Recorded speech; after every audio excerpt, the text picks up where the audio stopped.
Inden for bueskydning, der er jo ikke noget, der er ret meget bedre, end man bare kan se sin pil. Den flyver i lige linje hen mod mål.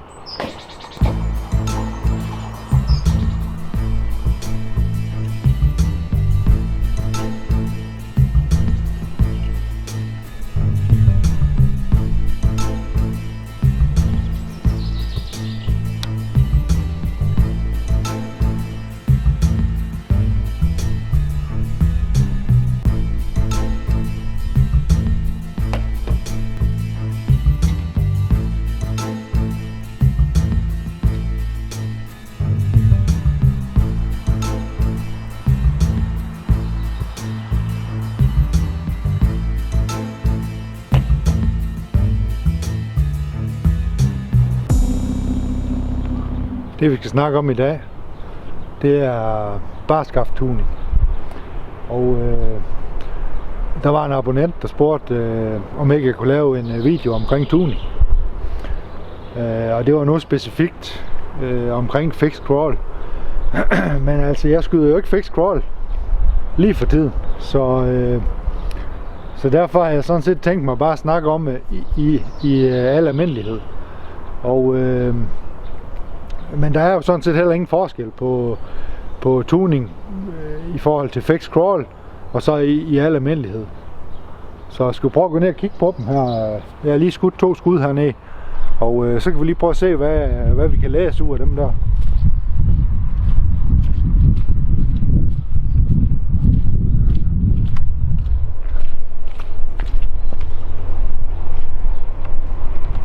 Jeg har jo 15 meter her.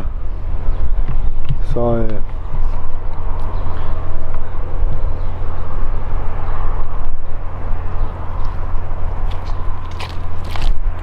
altså det man kan læse her, det er jo selvfølgelig, at mit grej det er tunet rimelig godt i forhold til at jeg skal bruge til jagtdæk, og fordi man kan se, at barskaften den grupperer fuldstændig samme sted som den med fjer på. Det der er med i bund og grund, det er jo, at hvis nu en skaft det var for blødt, ja, der var den. Hvis en skaft det var for blødt, så ville man have set det der i forhold til.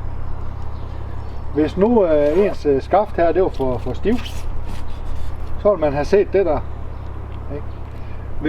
Hvis nokpunktet det var for højt, så vil man have set det der. Hvis nokpunktet det var for lavt, så vil man have set det der. Det kan godt være, at jeg overdriver nu, men det er for ligesom at gøre det klart. Og det er en god idé at skyde på omkring 15 meter, fordi at, så har pilen lige mulighed for at rette op. Og det er jo sådan med barskaften, eftersom der ikke er nogen fjer her. Så hvis ikke den retter op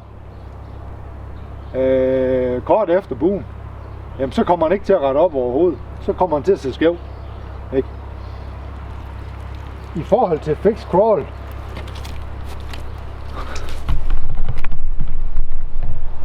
fixed crawl, her, så er det jo nøjagtigt det samme, fordi at når man skyder fixed crawl eller string walking, så holder man jo et stykke ned af strengen, for eksempel her.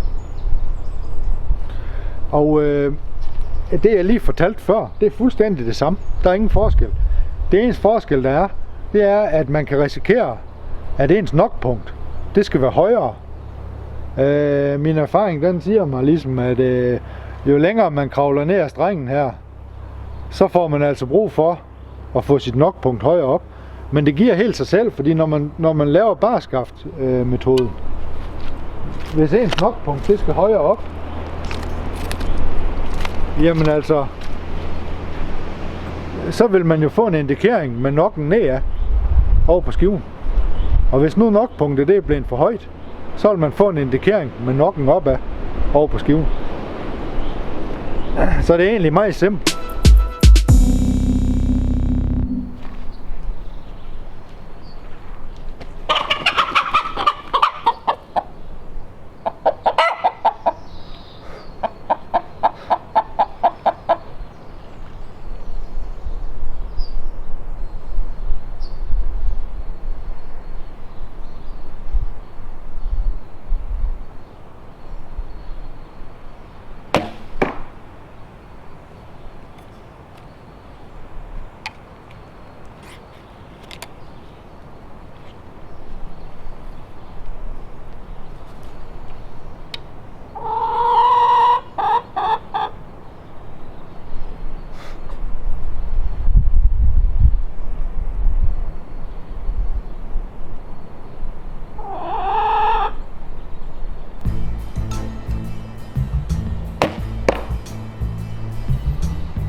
hvis jeg ellers skal få ro for hønen her, så er det jo rimelig vigtigt det her.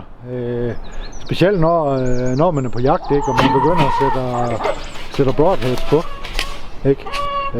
Fordi at broadheaden, den overtager jo styringen, hvis ikke at pilen den går fuldstændig lige. Ikke? Så det er jo rimelig vigtigt. Prøv at se her.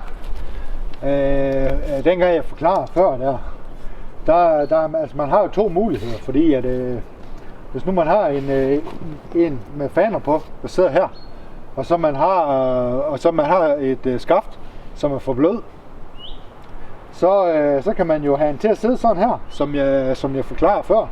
Men det man også kan risikere, det er, at den faktisk sidder herover, ikke? Men stadigvæk sidder lige, ikke?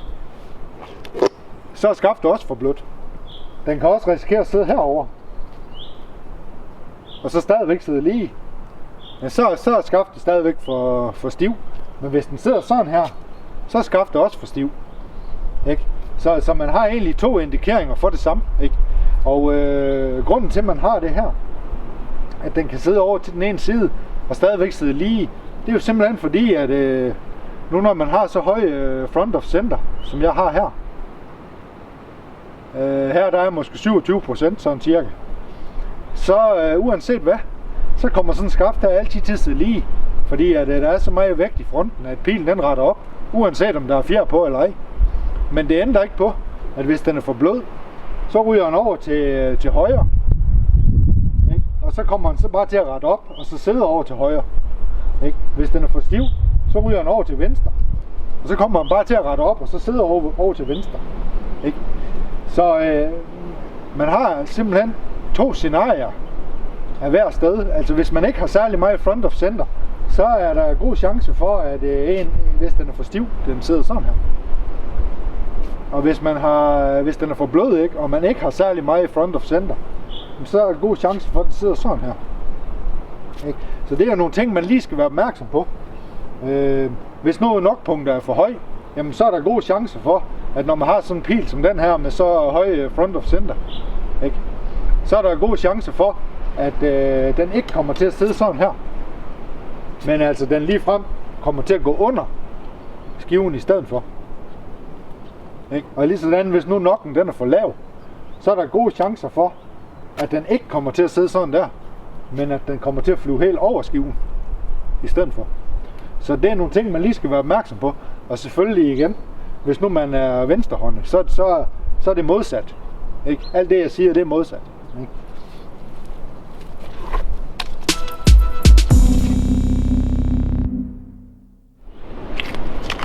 En anden ting, der er at sige til, det er jo så det, at barskaftskydning, det er jo så heller ikke noget, man bare lige gør. Fordi at, det tog jo faktisk mig flere år, og så egentlig det tog mig faktisk flere år at kunne være helt sikker på, at jeg kunne læse mit barskaft ordentligt. Fordi at hvis man ikke kan finde ud af at slippe ensartet, så kan man se på barskaft med det samme.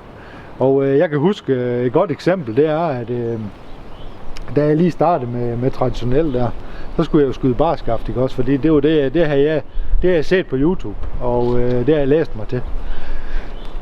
Men den bue, jeg brugte der, ikke også, det var en 45 punds Botnik Kiowa. Og jeg trak jo de der 27 tommer, ikke? Så altså der skød jeg jo barskaft med en Spine 400. Og jeg havde jo overhovedet ikke den form for vægt i spidsen, som jeg har i dag. Men jeg skød alligevel med Spine 400. Og der synes jeg jo, at jeg kunne få barskaft til at flyve fint. Ikke? Og i dag, der bruger jeg Spine 500. Ikke? På en bue, som faktisk er tungere end den bue, jeg skød med dengang. Og så har jeg oven i købet en 100 grain indsats herinde i, plus en 200 grain her udenpå. Ikke? Så jeg har faktisk 300 grain ude i spidsen her. Og så har jeg en Spine 500. Og så 49 pund. Så og nu er det jo så nu, altså hvis jeg skød med en 400 nu, så vil den ville være alt for stiv. Så Altså det fortæller ligesom bare, lidt om, at altså hvordan vi udvikler os inden for skydning, ikke? Og jeg er helt sikker på, at jeg er bedre i dag til at slippe streng, end jeg var dengang. Så det skal man lige tænke på. Man skal passe på ikke at jage spøgelser, hvis man lige er startet med at skyde.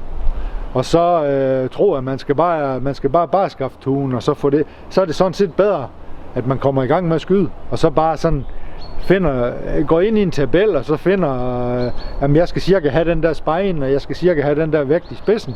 Og så går man ind i en tabel, og så begynder man bare at skyde, indtil man bliver god til at skyde. Når man så er blevet god til at skyde, så vil jeg anbefale, at man laver bare skafftun. Som jeg også sagde, så har jeg jo en del vægt her ude i spidsen her. Og det kan jeg kun anbefale, fordi at jeg snakker om det før, front of center, eller forward of center. Det er en god idé. Fordi at altså pilen den skal jo den vej der, ikke? Og jo tungere det er ude i spidsen, ikke? Jo bedre er den simpelthen til at styre den vej der. Og jo hurtigere er pilen også til at rette op, efter den går fri af pilehylden her. Så altså, jo hurtigere er den til at rette op. Så altså, man får noget hjælp ved at have en høj front of center. Det er ingen tvivl om. Sådan er det. Men selvfølgelig, så kan man jo ikke bare hæve spidsens vægt, uden at tænke på noget som helst, fordi pilen den bliver også blødere af. Så, men igen, det er jo der barskaft-testen, den ligesom skal fortælle det. Men jeg håber, at det her det kunne bruges. Jeg vælger simpelthen at lade være med at snakke mere om det nu, fordi at med lidt selvstudie, ikke, også på YouTube, og så er der også en del, man kan læse sig til rundt omkring, ikke? Og der er billeder af papirstest, og der er billeder af, hvordan en barskaft, hvis man ikke lige kan huske, hvad jeg sagde, jamen, så kan man finde masser af billeder på internettet om det her. Så tak fordi I kiggede med, og vi ses næste gang.